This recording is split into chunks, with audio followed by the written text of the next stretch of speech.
All right, I think it was about 4 months ago, we shared at a think tank Thursday, that we were fortunate enough to secure a consolidation grant that would allow us to consolidate the efforts around professional development and use technology and leverage that professional development and distribute it to teachers with students that had identified needs.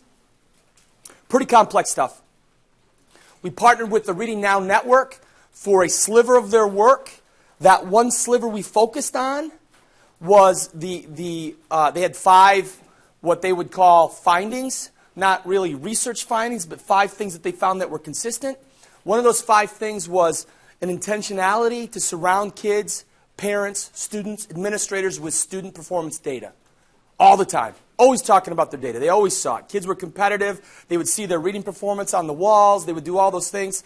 We wanted to do something that would help us identify teachers that were being successful with students that had specific needs, whether they were students that were identified as students in poverty, students with active IEPs, all those wonderful things, right? We always talked about differentiate your instruction. We wanted to connect some of the resources that we've done. We wanted to take the work that we've done in the data warehouse with Tableau software over the top. We wanted to connect the work that we were doing with Edify. We wanted to connect the work even with Curriculum Craft, and you'll find that there's going to be some more connections with that aspect. But all that stuff put together, we actually showcased with our legislative group. Ruth, what day was that? Was that last? Was it Monday? It was Monday. It was Monday, right? We brought in the Dem and the Republican chair of each of their divisions of the legislature on the educational side to demo what we had. We had Hooker was there. I can't remember. Yeah, there was 4. I think 4 legislators were there. I wish we would have had the camera there because, I mean, maybe you two could comment on what, basically what they said was the most remarkable thing they've ever seen. And it was built by many of the people that are in this room. It was a game changer in what they saw. In fact, one of them said, we need to take this right now and take it over to Detroit Public Schools and utilize and leverage this immediately. I've never heard legislators respond. We targeted 20 minutes for them. We said we'll have their attention for 20 minutes. At about 6 minutes, I started to see them start to use their phones, and they were, you know when you're losing people. And then all of a sudden they saw it, and they made some connections. The phones went away. We actually had an hour scheduled. We went about an hour and 40 minutes with legislators. And the minute they walked out, they were on the phone calling their colleagues. One of the most tremendous things that I've ever seen happen in education, they talked about how it aligns with the 35A, 31A, how it becomes an essential component around MTSS. It was a remarkable experience. And then when we shared with them that, we can just change running record to attendance, or we can change it to discipline, or we can change it to whatever we want to use in that as the early warning system indicator, and then continue to provide resources and let teachers have the resources necessary to support them. They even talked about how it's a critical tool to be able to assist teachers in buying into teacher evaluation. I don't know if you guys were paying attention. I try not to as much as possible, but it impacts us. The teacher evaluation bill, I think, made it through. So lots of people are nervous. But this was a fantastic opportunity. And I don't know how else to say it, but it's the most remarkable work I've ever seen accomplished with a team of Kickstand was involved, Bear Bub was involved. Dorothy's not here, but Teaching and Learning, Reading Now Network, the tech people, the data people. It was one of the things that we pulled as many resources together as possible. I'm sure I missed a couple people, but imagine the things that you can do when you have everybody working towards one goal. And the product that I think they're going to show you today, a little teaser of it, is a remarkable tool. It's a game changer in education because not only does it identify kids that have challenges, it allows classroom level data to live with state level data. It mingles that data so that the teachers understand that what they do in the classroom can contribute to student performance on assessments that they don't provide, that are provided to them. It allows them to be empowered to be part of that solution. It also allows us to identify the high-flying teachers that are doing great work with students that have had challenges, and we can archive the work that they're doing and turn that into professional development for those teachers that are struggling. It's one of those things where if you had a magic wand, you say, I can fix education by doing a little of this and a little of that and a little of this. But it'd be great if we could get it done. And I'm proud to say that these guys in 4 months-ish, probably the shortest timeline for $850,000 to expend I've ever seen, they did it. And it's functional. The training is starting now for staff. It's available to, I don't know how many districts. 100. Yeah, 100 school districts. It's free of charge, completely free of charge to them. The grant pays for the training. The grant pays for the tool itself. The grant pays for the access to the platform. The grant pays for connectivity. We have some kinks to work out if they're not using Igor Data Warehouse or things like that, but we're going to work that out. But the bottom line is we're going to be able to do things for people well beyond Kent County's boundaries. And if the legislation group gets together with what they'd like to do, it'd be the entire state and maybe beyond. So fantastic. Kudos to everybody in the room that worked on it. And without talking any longer, let's take a look at what this thing looks like. Thanks, Bill. For those of you who have not met me, I'm Mark Schultz, and I was the project manager. My hopes is to, in the next about 15 minutes, is to give you some background and overview, give you a glimpse of the live dashboard, the live Edify K3 interface for both student and teacher, and give you enough information that maybe you get some questions coming. And when we get to that point, we have Mark Raffler, who will take questions for teaching and learning side of things. Ruth Hesser, if you have questions about Edify's student side or teacher side. And Mike, is it Bodell? Did I say it right? From Bear Bob, who Bear Bob is the company who works on Igor and really built the dashboard. So I'll get started. So just quickly background, in the bold, and it doesn't really bold very well, these were from the grant language itself. Create a data-driven system, develop a learning resource library, have that existing online through Edify. Those were our major goals of this grant. So the team, you kind of already met, but just to give you an idea, KISD Teaching and Learning was beyond them. They actually worked with 25 teachers from, I think we counted 4 counties, did a ton of work, and you're going to see a glimpse of the work they did. Bear Bob worked on the dashboard. They're using Tableau reporting. It resides in our school data, so we're using systems that we already have created here and that school systems are comfortable using. There's a teacher and an administrator view. We're only going to show you a teacher view today, but I can talk about the admin view. And then Kickstand, most of us, I would think, have seen Edify, but you probably haven't seen Edify's K3 interface, and it is very good. Not that the other one isn't, but when people see K3 interface, they say, wow, look at that. That's really cool. And it has a whole bunch of new features that we'll show and highlight. We won't be able to get to all of them. I think that's it. So it's an ecosystem. All these connect. How this works is our school data is up here, Edify's here. Teaching and Learning started this by doing crosswalks. They took Dibbles, map, running record. If I'm missing one, Mark, say so. And they crosswalked it to Common Core standards. They gave that information to Bear Bob, who then was able to make or develop a system that allows us to take all these different assessments and to compare them on like terms. And you'll see that when I show you the dashboard. Teaching and Learning also created all these teacher-facing lessons and student-facing lessons. Gave those to Kickstand. Kickstand has uploaded those and put those in Edify. Edify has then made their K3 user interface. These two systems now talk to each other on a daily basis. Igor sends information to Edify. That helps generate the resources.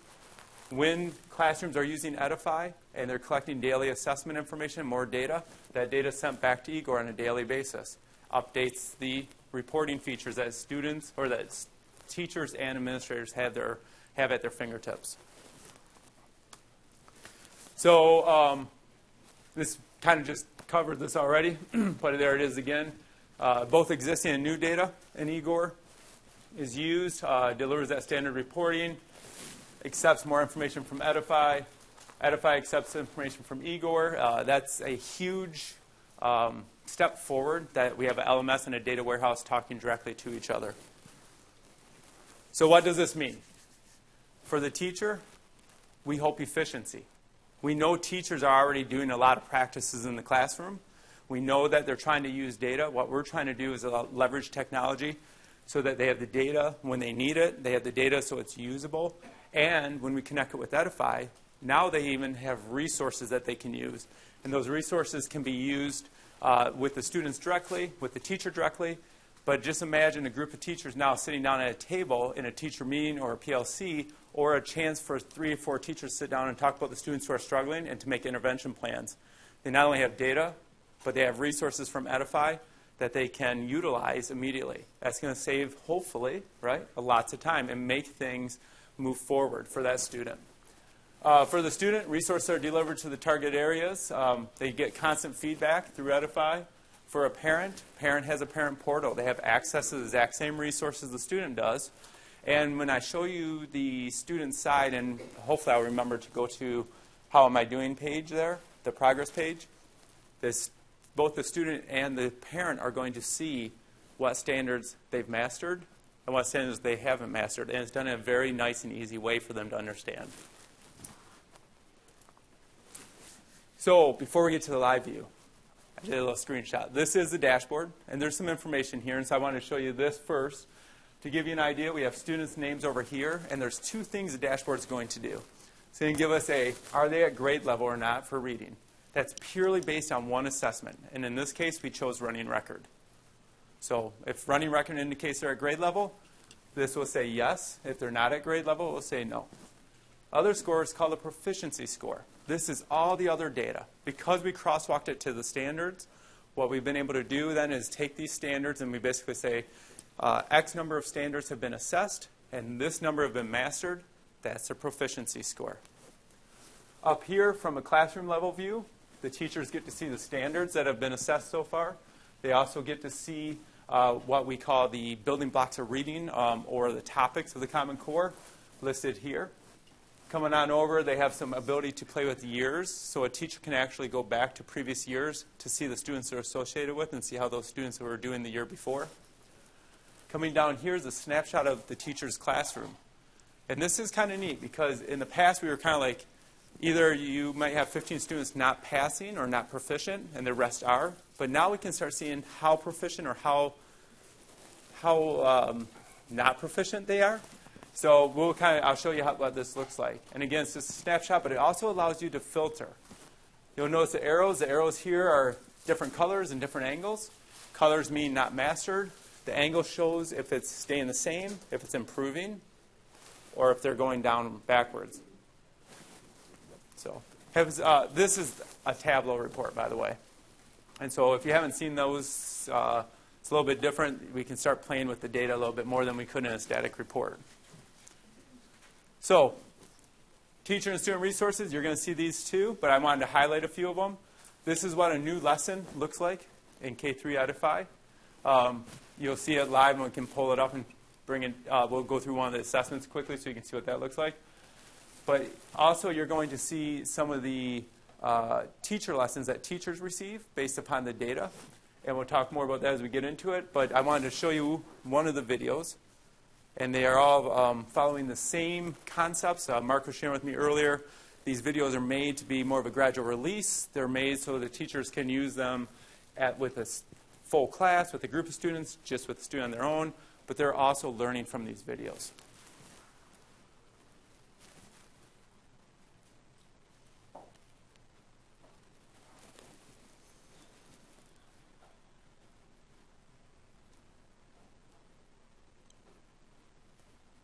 Listed are the 3rd grade Common Core standards for context clues. This module will focus on language skills with a specific focus on context clues. Students in 3rd grade should be able to determine or clarify the... So that just gives you kind of an idea of how these videos are made. Most of them are 5 to 8 minutes long, so a teacher can use them without feeling overwhelmed, and they can use that information directly in their classroom. Okay, so let's jump into the dashboard first.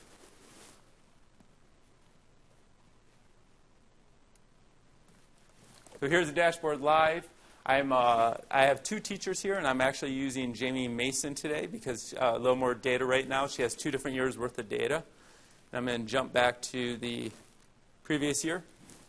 So you can notice now that there's a few more bins here to give her information. If I click on those bins, it filters out the screen for us, so we're looking just at those students. Here's my list of students here. None of them received running record at that point. We actually just don't have that data. Remember, this is all test data that we have loaded in here. But if I skip up to the current year, we're now looking at a little different picture. Here's 3 students, 2 students that are not at reading level. The rest of the students are all at reading level. It's just a quick snapshot that a teacher can use to figure out where they're at. And then we can also look at our proficiency scores. If I want to see a little bit more information, I can go right into a student's report, and I'm looking purely under fluency right now, and now I get a different picture just of that student. It's hard to tell unless you're getting into this, but this is over a 3-year period. It's also a little misleading because we don't have our granular data. As soon as we start doing assessments in Edify or collecting and reporting back at the standard level, you're going to start seeing different peaks and spikes and dips in this area, but it's going to be able to show progress that a student's making, so we don't have to wait for a month or 2 or maybe 4 months in between different assessments to see how that student's doing. Down here, you can see what's making up these scores. Here's the DIBELS scores. Green means the student mastered the threshold that was set. Red means they're below that threshold. If a teacher hovers over it, it gives them more information. The data was taken, the test that they were using. Here's MAP data. If I scroll down a little bit further, you're going to see that this student did running record on this date here. And that's indicated by the information over here, so you start seeing this to grow. Now, as they start using Edify, the Edify will just look like another assessment. It will say Edify here, and it will be at the standard level. So teachers are going to be able to start showing those reports. Teams of teachers are going to be able to look at reports, look at which standards are mastered, which ones are not.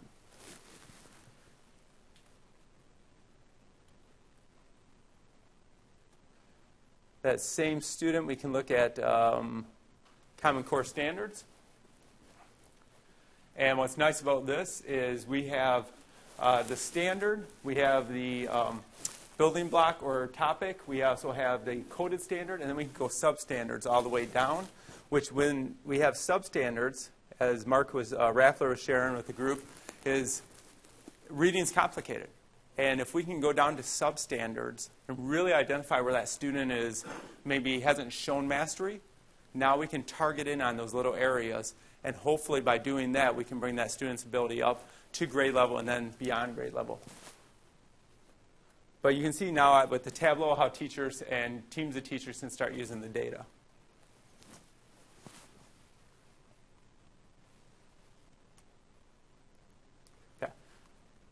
So going from there, I'm going to jump into Edify. And again, we can come back and dive into these deeper after if you have questions about them. Here's Edify's K3 site. And we have text-to-speech. Did that just go Home. Out? There we go, home. Badges. Resources. That can be turned off by both the student and I think the teacher might be able to turn it off too. Imagine 25 kids in their classroom having that go off all the time. So, but these are new features added by Edify. Students can make their own goals and track their goals, which is pretty cool. The badge system works well, and it's also associated with the point keeping at the top. So students earn points just by doing certain things, such as logging in for the first time, completing an assessment. They score points, they get badges, helps kind of create that engagement feel. They also have on their dashboard a resource tab. These resources are either delivered directly by the teacher or they come based upon the data in Igor. So Igor recognized, the dashboard recognized that there was a standard being missed. It delivered this information to this student as a resource that can be used. And we all know that, especially if a student's struggling K3, we're not expecting that student probably to sit down in front of a computer and learn from the computer. We know that. But what we do now have is resources here that a teacher can use, a parent can use, an interventionist specialist can use, and it's sitting there without having to go through all that, the work of finding them on your own, especially as a teacher.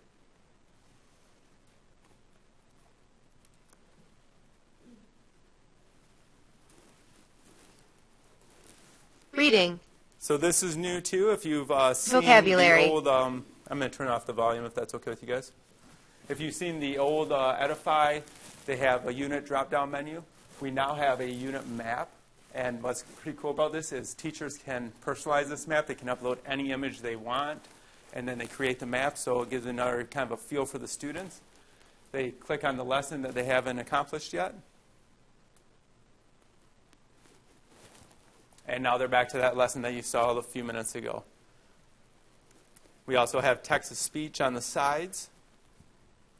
Today you will get a chance to practice what you know about short vowel words and long vowel words. Yeah, your primary videos. Thinking about how the spelling pattern helps us know if the word resources on says the a short side. vowel This is the sound bottom. or a long vowel sound. We have a lesson here, and then we have, in this situation, we have a Quizlet embedded where the students have a chance to practice within the lesson.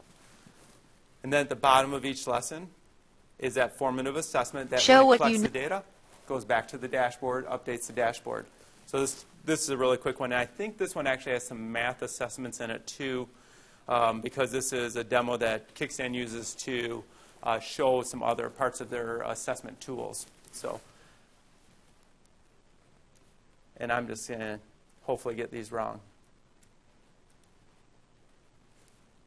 Next question. Drop and drag. So a lot of different things could be happening here. Students are also learning about the different types of assessments that they could be looking at down the road, becoming more comfortable with them.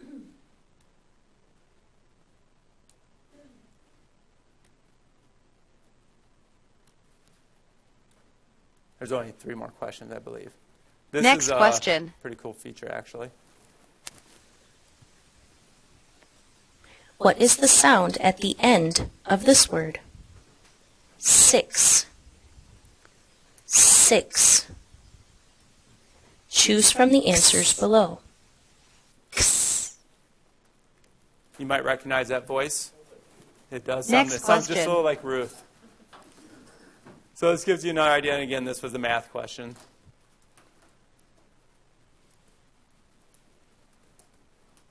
So as a student, as I wrap this up, Next question. do I have to finish all these, Ruth, or can I submit? I can just say I'm done, right? Yes, I'm done.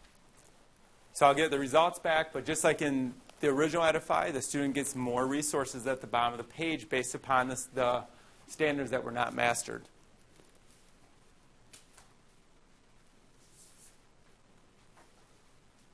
So 2 out of 19, not too well, but I can come down to the bottom, and there's more resources now that have been delivered to me because of the fact that I didn't master the standards shown above. So it gives you a little insight. And then the other thing probably to show was the Home. Whoops, I wanted to go back to the course page. These areas. So they have a list of all the resources that have been delivered. My are also resources. here at the course level.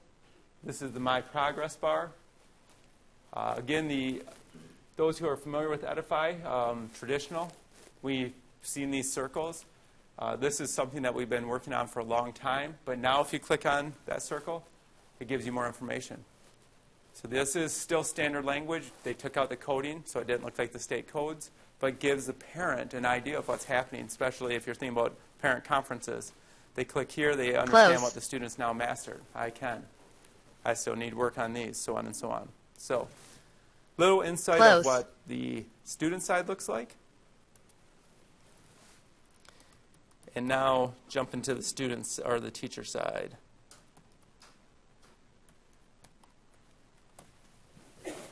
So I'm signed in as the teacher. This is new. If you have an Edify account, I believe you have access to all these. You now have courses you're teaching, the templates that you make your courses in, but you also have courses I'm taking. So based upon the early warning system, as a teacher, I receive information. Okay? And that information is sent to me basically on this logarithm. If I have 90% of my students assessed, and over 30% of them do not master a standard, the EWS sends me a notification, but also highlights one of the PD lessons. So as a teacher now, I look at this and go, wow, I didn't even have to go to the dashboard. I understand right now, I see a lot of my students are struggling with this area, and I can come in and I can click, and this is going to show all the great work that teaching and learning team did. Here's one of those videos, very similar to what we watched before. A little summary there. But look at all the additional resources that they found that teachers have at their fingertips that they can use in the classroom, including a lesson plan, how to go through it. A lot of these teachers also have shown interest in not only using the system in their classroom, but recording themselves using the system in the classroom and then adding those videos back to these lessons so that now teachers would have, this is how you do it, and now you can see it in action. So,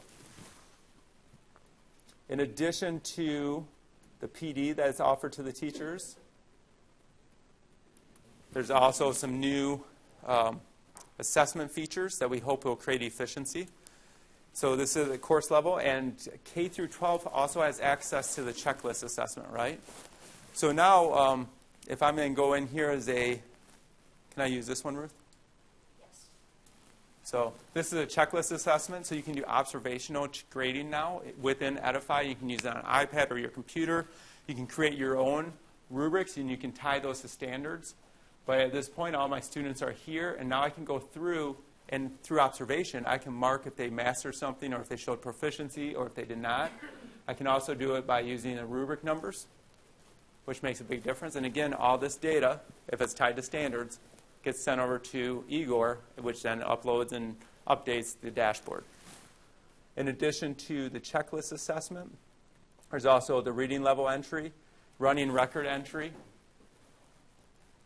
Teachers can still do running record the way they were doing it. They can upload it through Inga if they want, but now we've created a way that they can do it directly in Edify and hopefully save a step.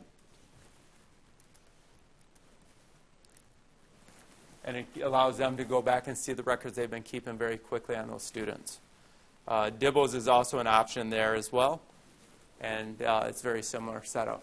So, oh, one thing we did forget to show is on the student side. Does anyone? I don't know if anyone has young children in elementary school. I do. Kids do reading logs. On the student side, they can now fill out their own reading log, and it comes over here on the teacher side. And it tells them how they did it, what they read, what was the reading like, did they read it themselves, were they read to, did they need help, so on and so on.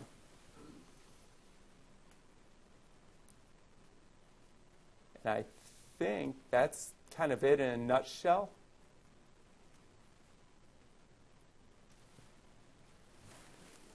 Okay. Thoughts, questions specifically for teaching and learning to start with? When a student masters something, does it give them any resources to push them ahead? It does not do that right now. It is something that you could look into down the road. However, the one thing I forgot to share was on the teacher side, teachers now can directly deliver resources to a specific student. And it's not through a messaging thing. It actually goes to resources. So as a teacher, if you see a kid mastering something, you could send resources. And it's very simple as you open the resource, and it says send resource. And you click it, and you click the student you want it to go to. So. Yeah, one thing I would add is that because you have quick access to data and students with similar performance, you could take students who are mastered early on in their scoping sequence. You could cluster those students and then deliver resources right to them to push them further. It's not as easy as we would like it to be in the current state out there in the real world, clustering students by performance.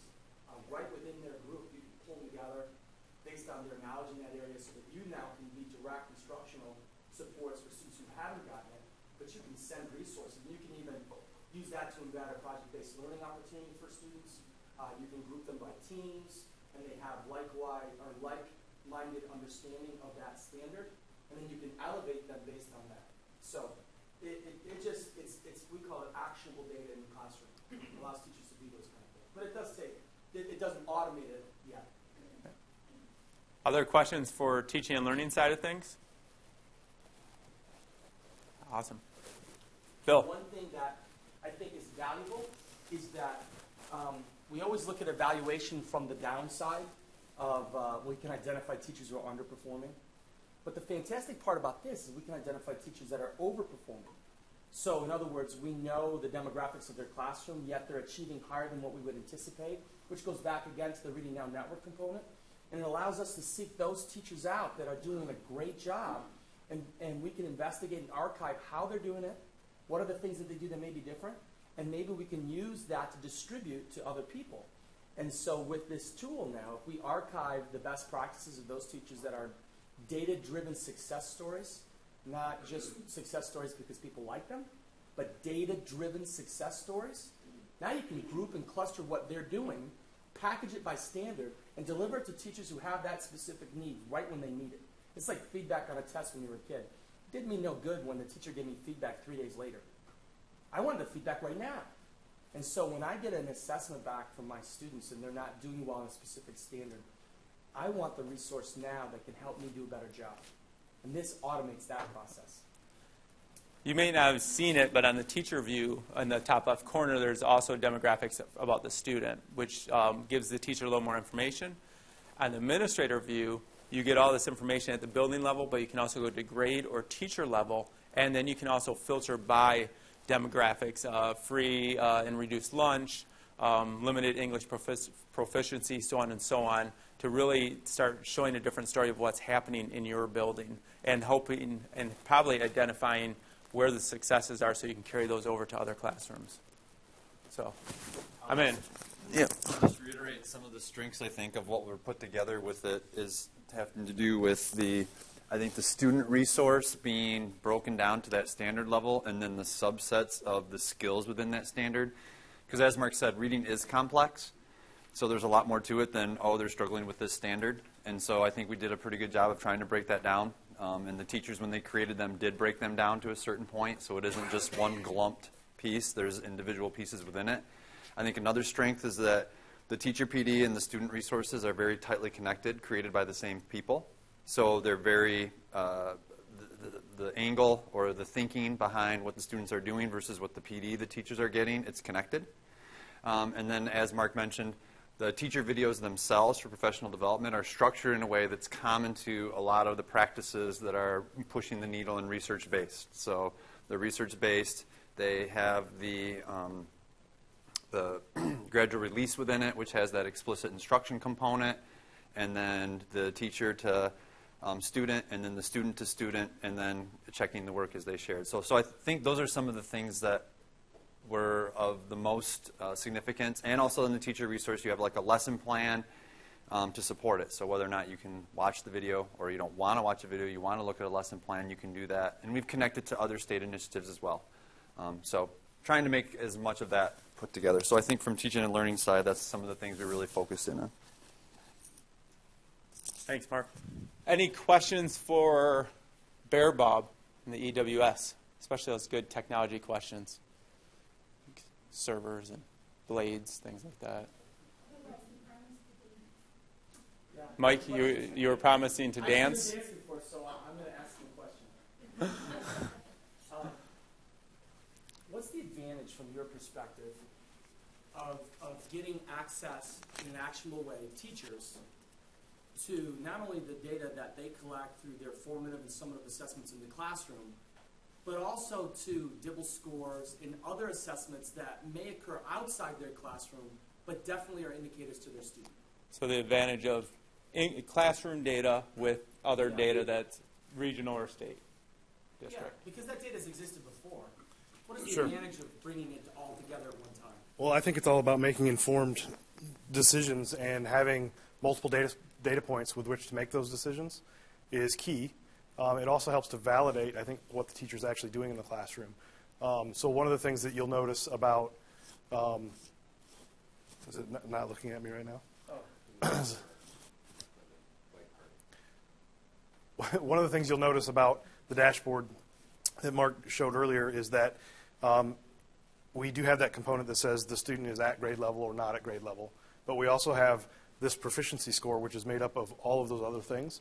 So the teacher may be assessing that student as being at grade level or not at grade level based on a running record, or for that matter, the district may choose some other measure to use for that. And at the same time, they can see all of that other proficiency data that tells them, well, maybe your method for determining whether or not the student's at grade level is flawed, right? 90% of your students really aren't mastering the Common Core standards, so maybe you should rethink what you're actually doing or how they're being assessed. And we have the flexibility in the EWS to support an individual district's ability to choose what assessments they would like to include, as well as to choose the specific assessment and component of the assessment to choose for determining whether or not a student is deficient or at risk or not at grade level.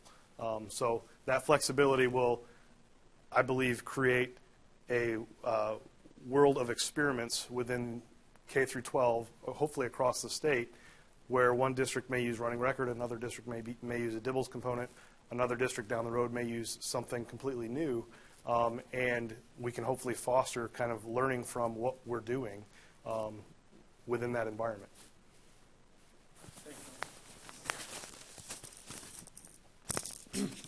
Another piece that kind of goes with is the idea that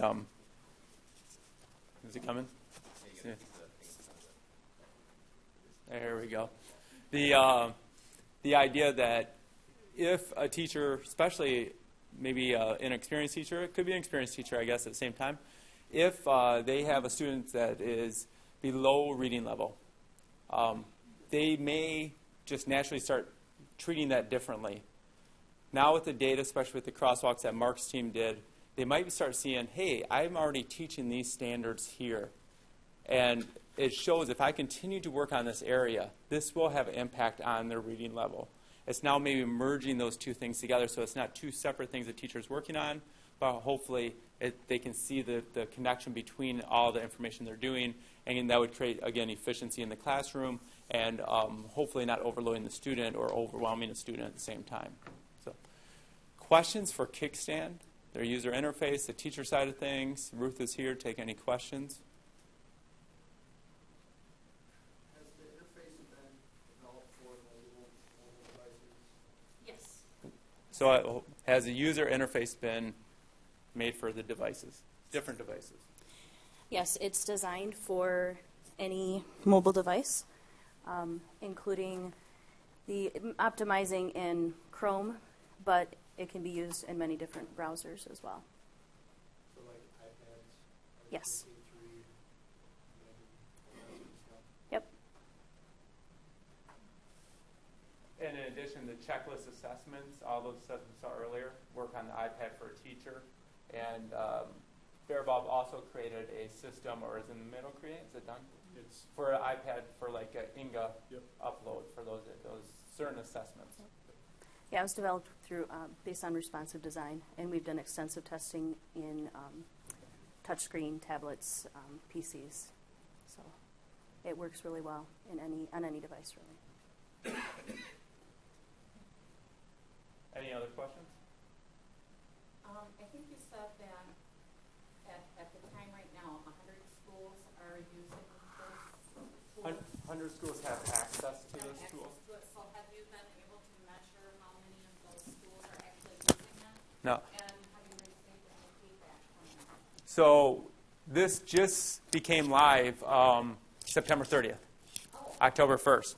So that was when it was all connected. But that brings us to our last slide, which is great. Schools are aware of this, and we're getting phone calls. This was sent out, I want to say, maybe 2 weeks ago.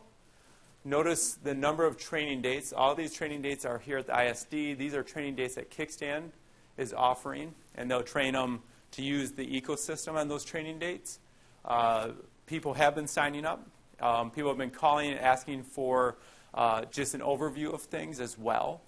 We've showed it to KLC last Friday, the legislators on Monday. The group of teachers who built the resources, a large number of them would like to become part of a pilot/case study. And that's something I'm working with Teresa McDougall and Mark on, about creating a real targeted approach of getting that information back and collecting, not only allowing them to collect information on their students, but allowing us to collect information from the teacher about what's working in the ecosystem, how are you using it, so that we can report back and share that information. So we're just getting started. Peter. So if an instructor submits a video or whatever for a particular area, obviously with 100 different school districts, there's going to be a lot of different information they put up there. I'm assuming that they have a way that they can share it within just their classroom or within, across the entire network. Yeah. Do you have a system in place that can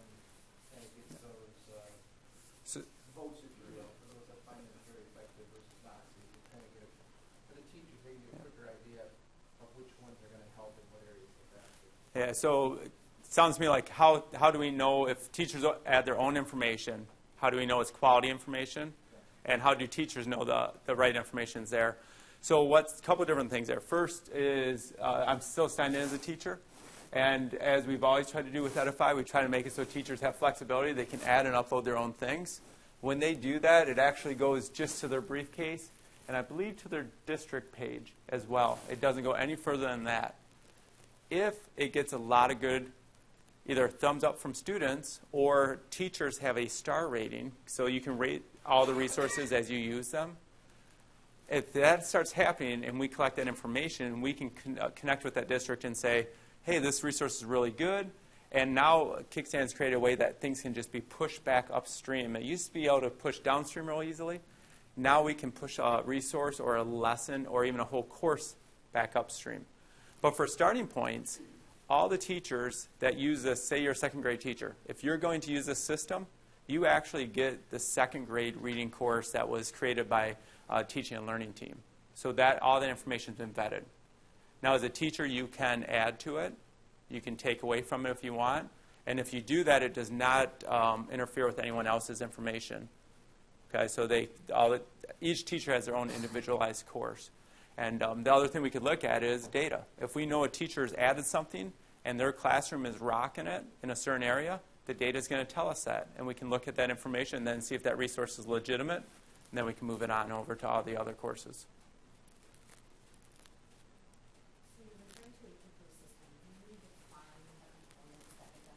Yeah, so the ecosystem is the Edify. Back here. So it's Edify, teaching and learning side, and Igor, our school of data. Is really kind of the ecosystem, but you could probably expand it to the teachers, the students, the parents. That's all part of this whole system. And as Bill mentioned earlier, this information right here also will reside in Curriculum Crafter. However, if you take away this piece or this piece, you're going to lose this automated connection. So if a school is not using the data warehouse, we lose all that data information that helps drive Edify. If they choose not to use Edify and they're just using Curriculum Crafter, they can still get the data from here, but they're losing that automated process and they're losing that ability to quickly grab daily data that they might be doing through formative assessments in the classroom. I'm going to get in trouble with Andrew because I'm not repeating the questions.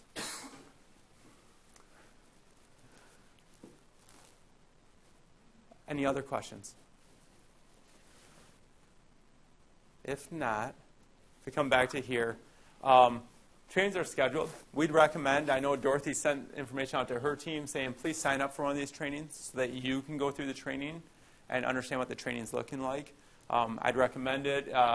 If you haven't seen this flyer, we can post them out, or maybe we can ask, I don't know the best way to get this to everybody, but there's a bit.ly link down here that you can use to register. It would be well worth probably all of us knowing how the system's working, understanding what's being done in the training, so that if we go out and work with someone, we know what they've already learned through the training the first time. And that's it. Thank you very much. I hope you enjoyed your lunch, and I hope that you learned some information.